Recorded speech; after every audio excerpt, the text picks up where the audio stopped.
प्रथमतः माझं नाव ॲडव्होकेट सचिन राठोड आहे आणि आपण परभणी कर म्हणून आज आपण देशाची हालत बघतोय आणि देशाच्या राजधानी दिल्लीमध्ये जे सोनम वांगचुक पर्यावरणावरती काम करणारे आहेत, शिक्षणावरती काम करणारे व्यक्तिमत्व आहेत, ते अकाउंटेबिलिटीसाठी आणि विद्यार्थ्यांच्या हक्कासाठी जे नीट पेपर फुटी झाली, आज त्याच्यावरती जर विचार केला कित्येक तरी विद्यार्थ्यांचं आयुष्य बर्बाद झालंय। एक विद्यार्थी अभ्यास करत असताना मागचा पुढचा विचार करून वर्ष 2 वर्ष नीटचा अभ्यास करतो, परंतु शेवटी त्याच्या हातामध्ये काय भेटलं तर पेपर फुटी भेटलेली आहे। याच्यासाठी सोनम वांगचुक दिल्लीमध्ये मागच्या 20-21 दिवसापासून बसलेले आहेत उपोषणाला।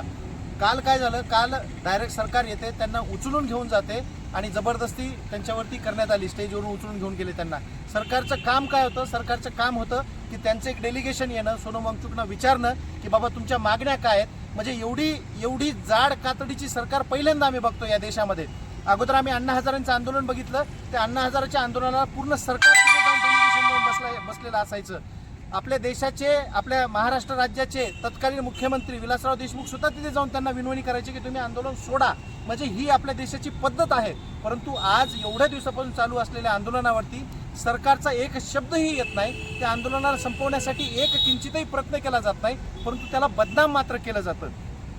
आता ते जे आंदोलनावर बसलेले आहेत, कशासाठी बसलेत की अकाउंटेबिलिटी सेट व्हा। धर्मेंद्र प्रधान यांचा राजीनामा मागतायत ते, आम्हाला माहिती आहे राजीनाम्याने काही होईल न होईल, बदल घडेल याचे आम्हाला माहिती आहे पूर्णपणे, परंतु काय होईल तर एक अकाउंटेबिलिटी सेट होईल याच्यासाठी ते आंदोलन चालू आहे। तर ते आंदोलन चालू असताना काल जी सरकारने जबरदस्ती केली, तर त्यांच्या समर्थनार्थ उद्या परभणी जिल्ह्यातील तमाम तालुक्यातील लोकांना मला आवाहन करायचं आहे की हे आपल्या जिल्ह्यासाठी एक क्षण आहे की आपण दाखवून देऊ या देशाला की आम्ही जिवंत लोकांसाठी उभे आहोत, आम्ही विद्यार्थ्यांच्या हक्कासाठी उभे आहोत, आम्ही आपल्या भविष्यासाठी उभे आहोत। त्याच्यासाठीच आपण एक दिवसीय प्रतिकात्मक आंदोलन करतोय। उद्या 100 लोक उपोषण करणार आहेत आणि बाकी लोक आंदोलन करणार आहेत, म्हणजे इथे प्रतिकात्मक येऊन बसणार आहेत। सकाळचा जो वेळ आहे, सकाळी 10 वाजेपासून तर संध्याकाळी 5 वाजेपर्यंतचा वेळ ठेवलेला आहे। आपण तिथे तुम्हाला यायचं आहे आणि तुम्हाला 1 मिनिटासाठी, 10 मिनिटासाठी, तासभरासाठी एकदा भेट द्या, परंतु भेट द्या, कारण आपण जिवंत आहोत हे सरकारला दाखवायची गरज आहे।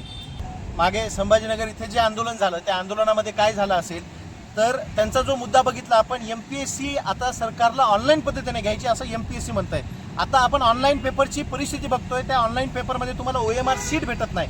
म्हणजे मी जर पेपर दिलाय तर मला OMR सीट भेटायची आतापर्यंत ऑफलाईन, की मी काय सोडवलं आणि तुम्ही मला किती मार्क दिलेत। ऑनलाईनमध्ये तुम्हाला OMR सीट नाही आहे। ऑनलाईन कितीतरी जे सेंटर आहेत ते मॅनेज केले जातात, त्यांचे सॉफ्टवेअर मॅनेज केले जातात आणि 20-25 लाखाला डायरेक्ट नोकऱ्या वाटल्या जातात। याचं ज्वलंत उदाहरण म्हणजे मागच्या तलाठी परीक्षेमध्ये कित्येक तरी पोरं 20 लाख 25 लाख रुपये भरून तलाठी झालेले आहेत, ज्यांनी त्यांची ऐपत नव्हती, परंतु कष्ट करणारा, रात्रभर अभ्यास करणाऱ्या विद्यार्थ्यांवरती अन्याय झाला आणि तेच अन्याय त्यांना कंटिन्यू करायचा आहे। म्हणून त्यांनी ऑनलाईन पद्धतीने एक्झाम घेण्याचा जो निर्णय केला तो एकदम हुकुमशाही निर्णय आहे। विद्यार्थ्यांना न भरोशामध्ये घेता हे निर्णय घेतलेला आहे। त्यांच्या विरोधामध्ये तिथे आंदोलन झालं, ते मुद्दे आम्ही या आंदोलनामध्ये पण मांडतोय आणि आम्ही सर्वांना आवाहन करतोय, जेवढे लोक आहेत तुमच्या हक्कासाठी आम्ही लढतोय, तर तुमचं काम आहे उद्या इथे येऊन एकदा व्हिजिट करायची। त्यांना सुद्धा आम्ही आवाहन करतोय की तुम्ही पण या जिल्ह्याचे पालकमंत्री आहात, तुम्ही पण इथे येऊन जा।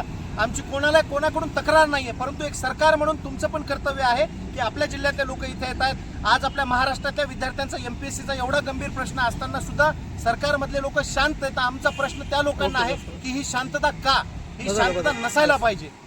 तुम्हाला सांगतो, जेव्हा आपण गुलाम होतो इंग्रजांचे, त्या लोकांनी आपल्यावरती राज्य केलं, परंतु राज्य करत असताना महात्मा गांधी किंवा महात्मा गांधींसारखे भरपूर असे लोक होते, महापुरुष होते की ते आंदोलन करायचे।